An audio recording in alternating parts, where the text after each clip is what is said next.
I'm staying on a farm near Opotiki, if I pronounced that right, and this is really cool. The horse is just hanging out on the porch.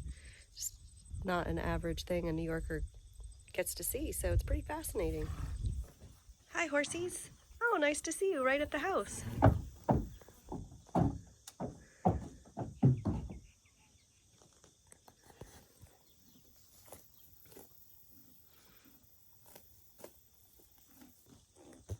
So here's the horse, and then the cows are all there on the hill. Look at that. There's a beautiful, beautiful picture. I'm gonna milk the cows later. I think the horse is trying to go cook some breakfast. Hello. There's animals everywhere. See you later.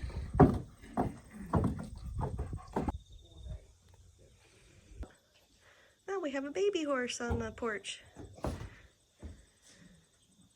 Oh, Caper. Caper. Hey, Caper. Caper. Hi. Hello.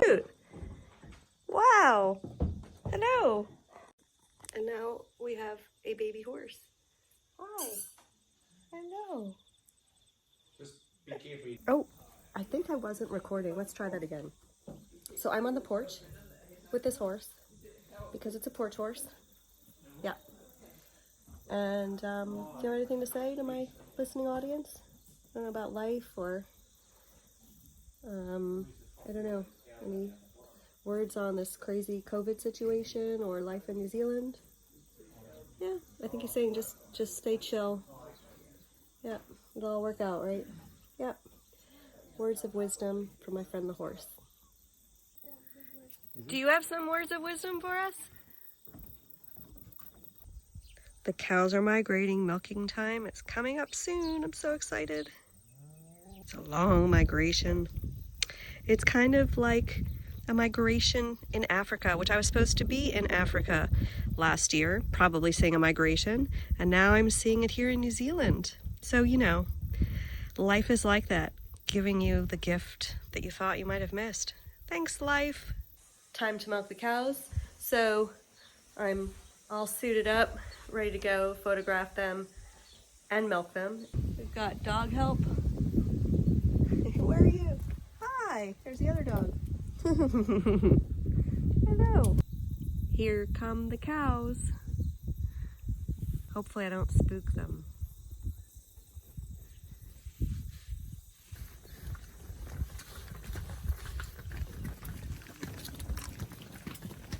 Smile, you're on camera. Hello. Hi. Hello.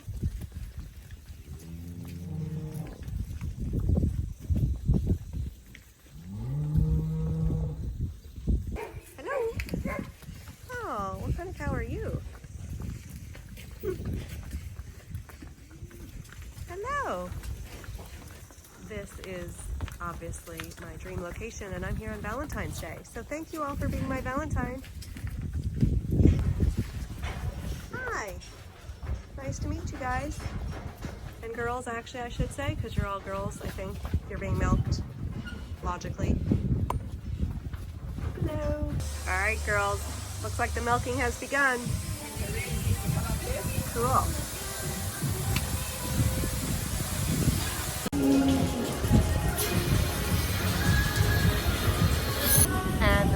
almost done. And I got poop on my glasses. I'm so excited. Yay! But I otherwise dodged all other cow poop and pee and had a great time. By the way, this awesome cow farm with the horses on the porch, and there's 2 dogs, 2 cats, 2 donkeys, 200 cows, and 3 horses.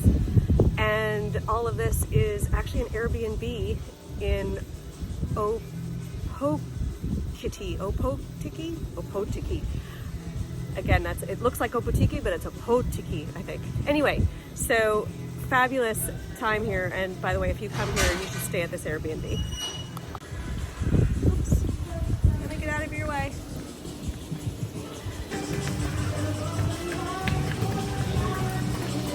And some donkeys, 2 donkeys. Donkey number 1 and donkey number 2. Come on, we're gonna pet you. You want to be pet, don't you? You're very cute. Come here. Come here. Hello. Hello. Hello.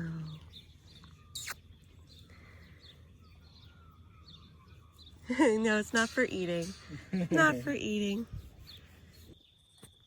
And now all the cows have gone to graze on the hill. Ah, there you are. Hey, hey, whoa. Baby cows. How's your day going? Good? Woo, where are you running? This must be training day. Downtown Opotiki. Wow. Very cute. Feels like it's from a different era. So that just about wraps up my time here in Opotiki. Wow, that is so hard to say. Opotiki. And it was a very happy accident. I actually had planned to stay in Whakatane, which is a fairly close by town. And the lodging was just super expensive. And then I looked in Opotiki, and also fairly expensive there, and I found this Airbnb where, for me, just really lucked out. So and I am moving on to Gisborne, and actually as I record this, New Zealand is going into a low-level lockdown for the next few days for 3 new cases of community spread. And as I mentioned in a previous video, I'm still trying to figure out if my visa is going to be extended. So if we add the lockdown dimension to the whole equation, it just gets more and more interesting. So sit tight, and Gisborne is up next.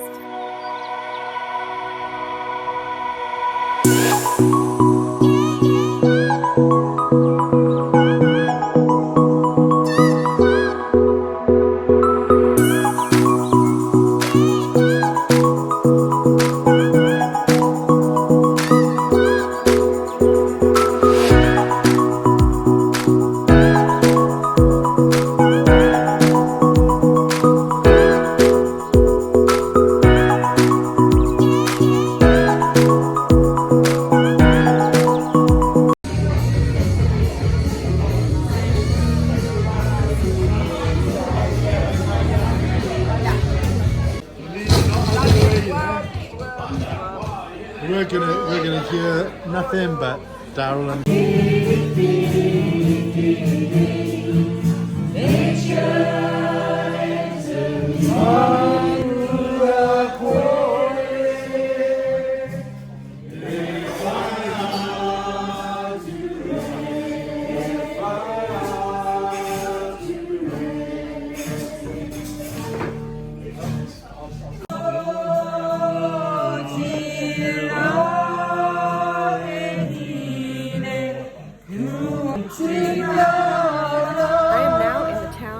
Gisborne, and it is sort of on the very far east of the basically bottom part of the North Island of New Zealand. It is near Napier. I'm on my way back to Napier after here, and so what I've done is I took the boat up to Wellington, went west along the bottom coast of the North Island over to New Plymouth, then over to Hamilton, and then kind of stayed below Auckland, kind of up and around through Rotorua, Opotiki, and now here. Any bridge that needs a cyclist to watch their head seems like it was built too low. This is my head. I'm just standing, and I'm short. This is my head without being on a bicycle at the base of this bridge underpass. So no joke, cyclists, watch your head. This is a very low bridge. One thing New Zealand does well is they paint the power boxes in a very lovely way in pretty much every town I've been to. As happens often in New Zealand when I meet local Kiwis, which I just did, and I tell them about my visa situation, they all just tell me to stay because it's so lovely and safe here, and I agree with them. So I thought I'd give you a little update on the visa situation. I still have no information. I'm just days away from my current visa expiring. I now have 3 emails into immigration, which they have outsourced to Beijing for reasons I don't understand. Beijing went on vacation for Chinese New Year, and I think they're back, but I have no word. So I'm just gonna wait at this point. I have a paper trail, and I may become illegal in just a matter of days. Rather exciting. And now back to Gisborne, and I have to say it's rather weird. They have palm trees all throughout the center of town, which sort of makes me think of Florida or Cartagena, Colombia or something. Like, I don't know. It's weird for some reason. I don't know. I don't think of the climate here as a palm tree one, so interesting. At the moment, I am doing the river walk, I guess, if it has that name.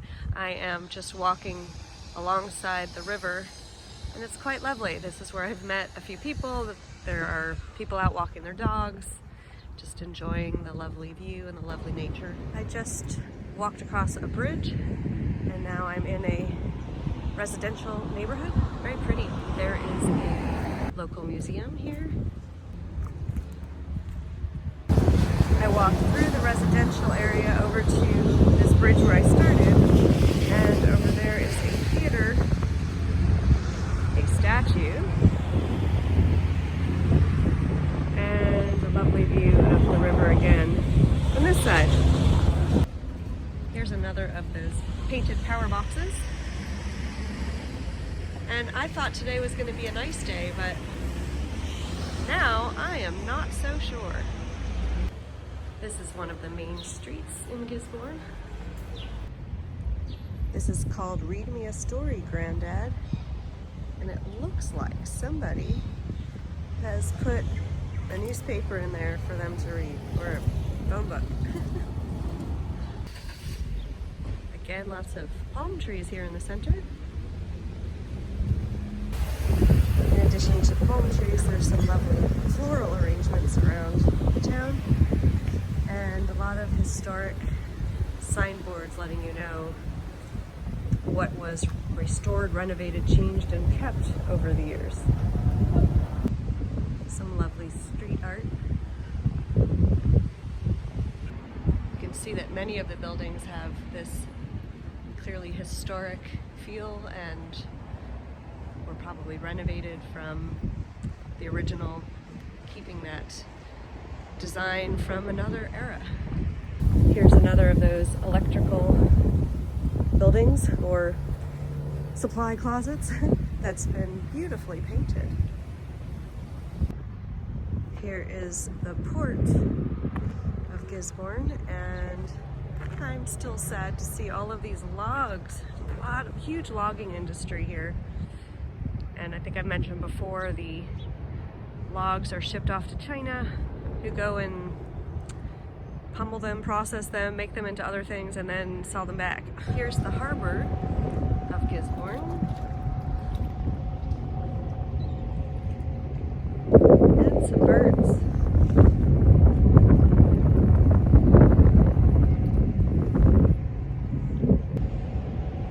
Apparently, the first waka, or the canoes, of the Maori people from Polynesia arrived here in the 14th century or earlier.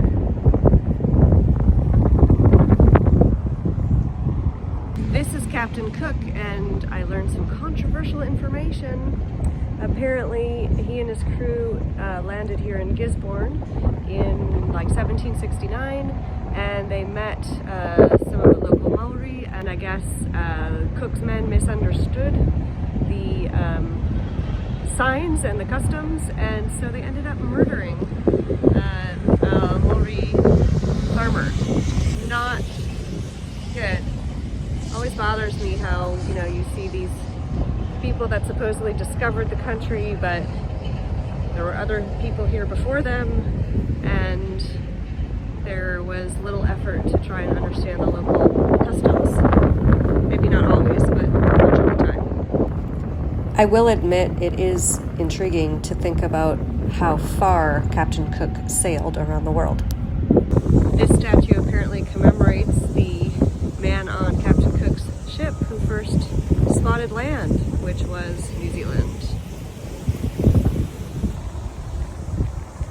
This is Onaroa Beach.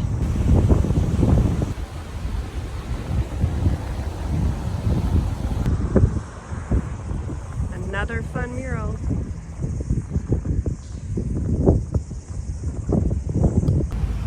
That statue is a commemoration to the soldiers that died in World War II. This looks like a Maori meeting center, maybe under construction, or maybe I'm incorrect, but beautiful guardian statues in front of it.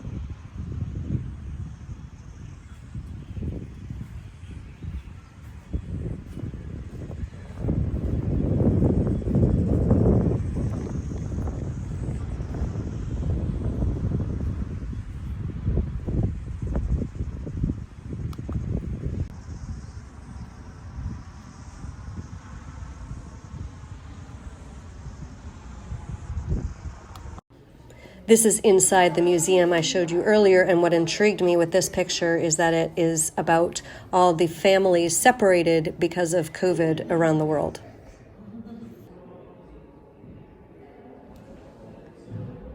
Inside the museum, beautiful artwork and carvings.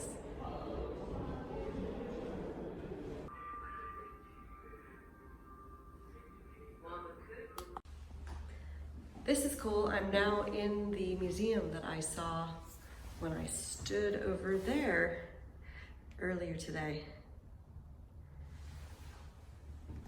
Only $5 entry fee and rather interesting assortment of art and historical artifacts and facts. So this is it's an educational. Can't sail it? Oh yeah. But it's a waka because it looks like it's called a waka. But it's a blend of a catamaran. Maori boat. Yeah. You know, it's a Maori style boat that they would have used Right. to get here. Yeah. And, you know, they still use them on the Pacific, you know, as well, on different islands. And there's about 6 or 7, I think, in New Zealand. And it's all about, you know, trading opportunities. Yeah. Trying to reconnect Maori with their heritage. So these are supposed to the 9 people killed. the 9 people killed by Captain Cook. Okay. Oh wow. And then a representation of like the marae and Maori tradition. Beautiful. Biggest gourd I ever saw.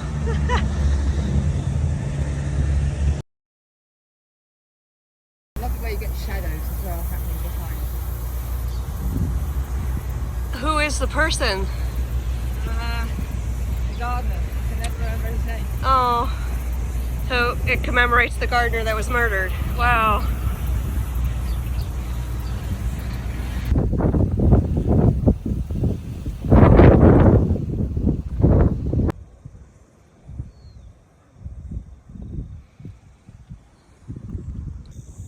This is Kaiti Hill. Beautiful views and an explanation of how the first Maori people came to New Zealand from Polynesia, the Polynesian islands.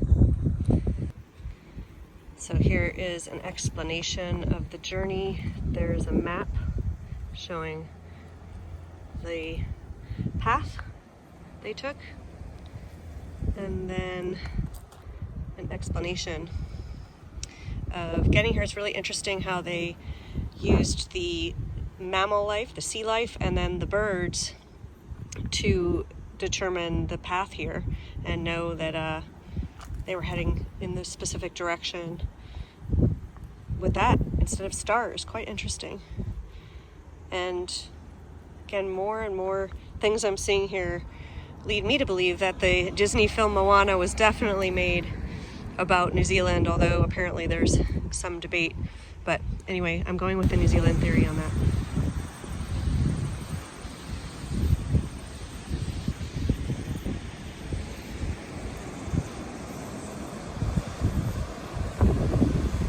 Tuamotu Island. Okay, beautiful. And there's a wave that comes up there, which is like the open wave.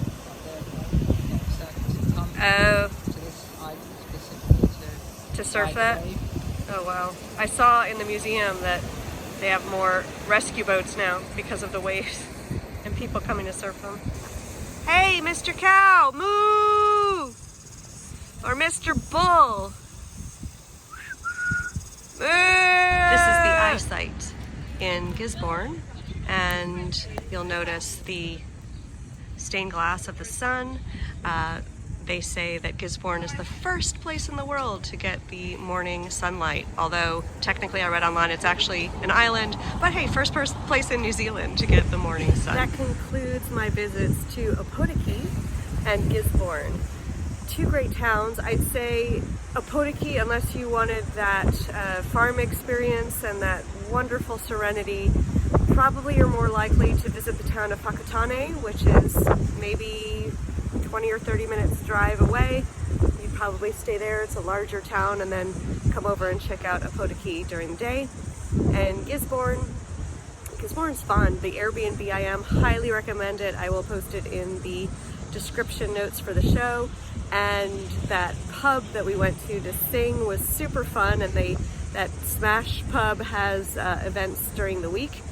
I am heading to Napier tomorrow. Sadly, I learned that the Art Deco Festival, which is one of the premier events, probably their premier event of the year, has been canceled because of the recent community spread cases in New Zealand. So I won't be doing that festival, but I'm sure I'll have another great time while I'm there. As always, if you liked this video, please hit the like button, and if you're not already a subscriber, go ahead and subscribe now to see my future videos. Also, if you haven't seen it yet, I have a couple new playlists on ideas to help you quit that day job and pursue your passion full-time, as well as some tips on how to and affording full-time travel. So check out those playlists as well, and I will see you on the next video. Bye-bye.